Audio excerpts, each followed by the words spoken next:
आज आपको दिखाते हैं दिल्ली में बसे रोहिंग्याओं पर अपनी स्पेशल रिपोर्ट। अभी तक रोहिंग्याओं को देश में घुसपैठिया और देश के लिए खतरा बताया जाता रहा है, लेकिन आज दिल्ली में रोहिंग्याओं को बसाने और उन्हें सरकारी फ्लैट देने पर तगड़ी सियासत चल रही है।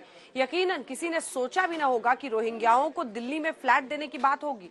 रोहिंग्या मुसलमानों पर आपस में बीजेपी और आम आदमी पार्टी भिड़ रहे हैं। आम आदमी पार्टी कह रही है कि केंद्र सरकार दिल्ली में रोहिंग्याओं को बसाने की गुपचुप साजिश रच रही है, और बीजेपी कह रही है कि केजरीवाल सरकार रोहिंग्याओं को मुफ्त में फ्लैट देना चाहती है।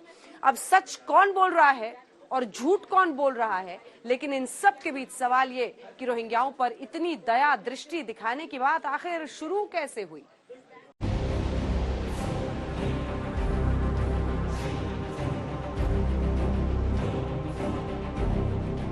रोहिंग्या मुसलमान दिल्ली में किसके मेहमान हैं? इस सवाल के साथ दिल्ली में एक नई जंग की शुरुआत हुई है और जंग छिड़ी है केंद्र सरकार और दिल्ली सरकार के बीच। दिल्ली सरकार कह रही है कि केंद्र सरकार दिल्ली में चोरी छुपे रोहिंग्याओं को बसाने की कोशिश कर रही है, उन्हें फ्लैट देने की बात कर रही है। और केंद्र सरकार कह रही है कि केजरीवाल सरकार ने पिछले साल एनडीएमसी से गुजारिश की थी रोहिंग्याओं को रखने के लिए ईडब्ल्यूएस फ्लैट्स दिए जाएं। अब रोहिंग्या मुसलमानों पर कौन सच बोल रहा है और कौन झूठ?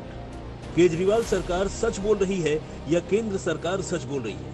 केजरीवाल सरकार झूठ बोल रही है या केंद्र सरकार झूठ बोल रही है? आरोपों की तलवारें दोनों तरफ से तनी हुई है। दिल्ली के गृह मंत्री को नहीं पता, दिल्ली के मुख्यमंत्री को नहीं पता, और अखबारों से पता चल रहा है कि यहां पर रोहिंग्याओं को फ्लैट्स देने की योजना चल रही है। मुझे भी आश्चर्य हुआ कि ये कैसे हो सकता है। मैंने नीचे ऑफिसर से पूछा तो पता चला कि कुछ मीटिंग्स हुई थी जिसमें सेंट्रल गवर्नमेंट के ऑफिसर्स थे। सेंट्रल गवर्नमेंट के ऑफिसर्स की तरफ से रिक्वेस्ट भी आई हुई थी और उन सब को डिस्कस करने के लिए मीटिंग्स हुई थी, उसमें कुछ निर्णय लिए गए थे।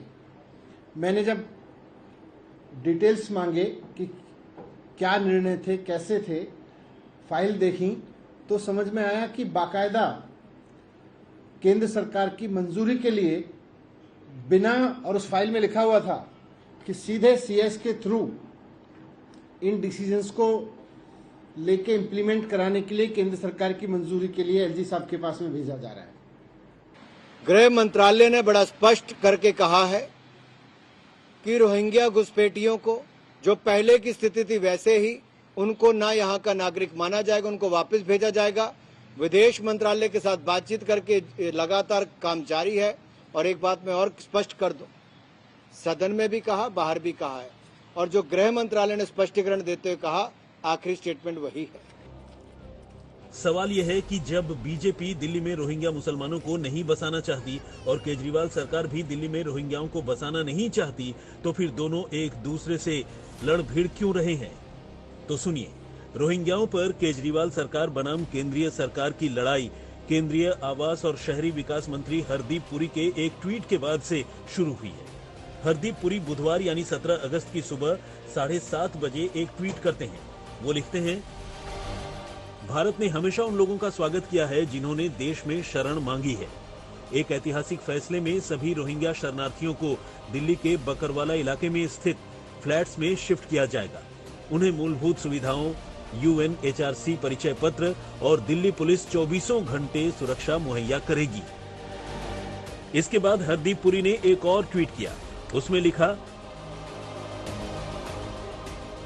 कि जो लोग भारत की रिफ्यूजी पॉलिसी के खिलाफ झूठी अफवाह फैलाने का काम करते हैं और इसे सीएए से जोड़ते हैं, उन्हें अब निराशा मिलेगी। भारत संयुक्त राष्ट्र के रिफ्यूजी कन्वेंशन 1951 को मानता है और रंग, धर्म और जाति के बिना जिसे भी जरूरत है उसे शरण देता है। हरदीप पुरी के इन बैक टू बैक 2 ट्वीट से हर किसी का हैरान होना और चौंकना लाजमी था, क्योंकि जो केंद्र सरकार कह रही थी कि रोहिंग्या मुसलमानों को कभी स्वीकार नहीं किया जाएगा, उसका अचानक से हृदय परिवर्तन कैसे हो गया?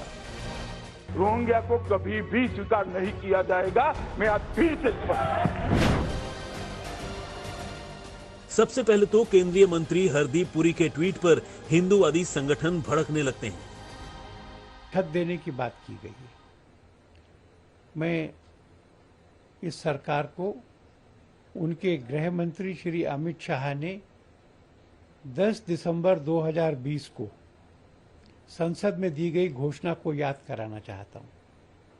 उन्होंने घोषणा की थी और देश वालों से वायदा किया था कि रोहिंग्यास को कभी भी स्वीकार नहीं किया जाएगा।